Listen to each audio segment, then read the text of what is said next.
La Bible représente l'Église par un chandelier d'or. Cela est très significatif, car l'or dans la Bible typifie la gloire de Dieu. La responsabilité de l'Église est de magnifier la gloire de Dieu. Le chandelier n'a pas de lumière en lui-même, son rayonnement dépend de l'huile et aussi du feu. Si l'Église doit rayonner pour Christ, elle doit dépendre sans cesse du Saint-Esprit de Dieu et du feu divin, sans quoi elle ne pourrait pas même briller un seul instant. Combien nous désirons que l'Église soit vue comme la lumière du monde, Matthieu 5, 13, portant la parole de vie, Philippiens 2, 15 et 16.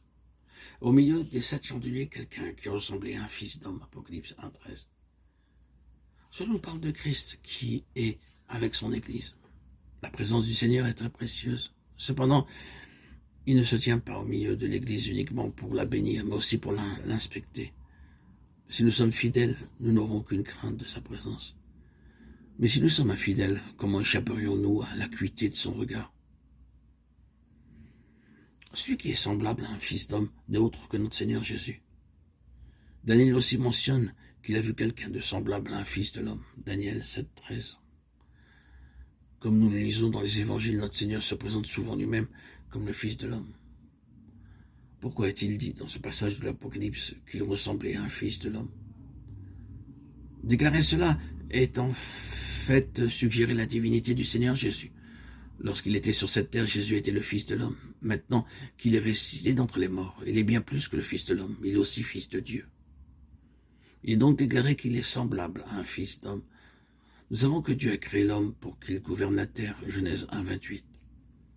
Malheureusement, le premier homme a déchu et n'a donc pas réalisé ce dessein. Le Fils de Dieu est venu dans ce monde comme un homme pour accomplir l'intention de Dieu. Dieu a revêti le corps d'un homme, devenant ainsi le Fils de l'homme. Cela indique la première manifestation du Seigneur comme le Fils de l'homme.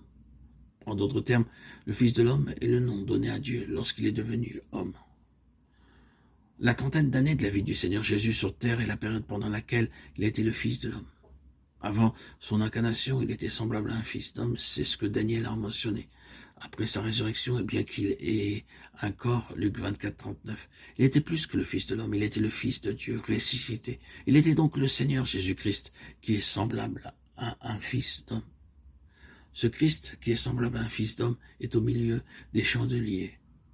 Il est le Seigneur qui marche au milieu des 7 chandeliers d'or, Apocalypse 2. Cela nous montre que le Seigneur est face à face avec ses églises et qu'il examine. Il les examine et il n'est pas là pour recevoir l'adoration de son église, mais pour juger son église. Nous devons craindre le Seigneur, car c'est le moment où le jugement va commencer par la maison de Dieu. 1 Pierre 4, 17.